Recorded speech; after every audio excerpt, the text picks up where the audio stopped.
The sons of God. A reference to the morning stars, reference to angelic beings.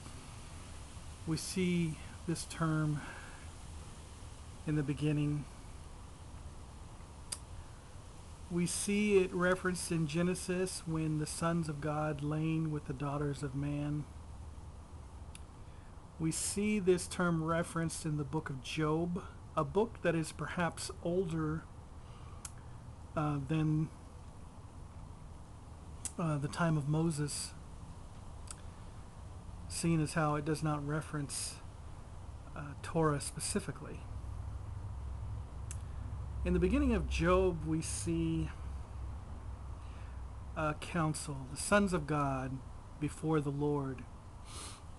And the adversary, in Hebrew, Satan, comes before the Lord as one of those sons of God, or rather an angel, angelic being, divine being, seems to be synonymous.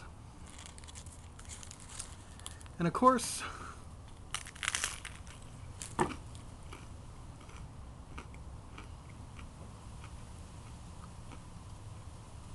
we see there's a differentiation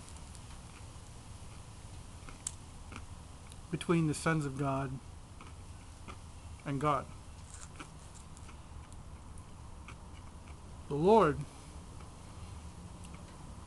is creator of all.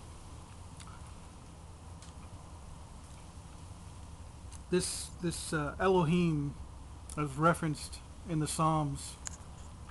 And the Lord says, I said ye are gods, and yet ye will die like mortals. You will die like Adam.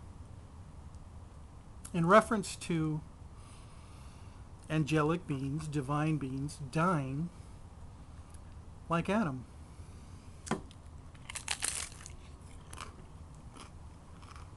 So,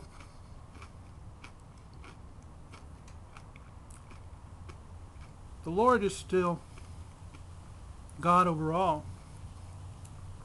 He is Lord of hosts. And yet, he has an only begotten, a son who is only begotten. He is not one of the sons of God. He is the only begotten Son of God. And this is why in Hebrews it says, the book of Hebrews that is, it says, to which of the angels did God ever say, you are my son, today I've begotten thee? A very clear distinction is made between the sons of God and Mashiach, the divine Messiah, Son of God. So I just wanted to point that out, and that's a lot in there. Theologically, there's a lot in there, and there's a lot to be discussed. Hours and hours of talk. But I thought I'd just throw it out there right now. God bless everyone, and keep seeking truth and good tacos.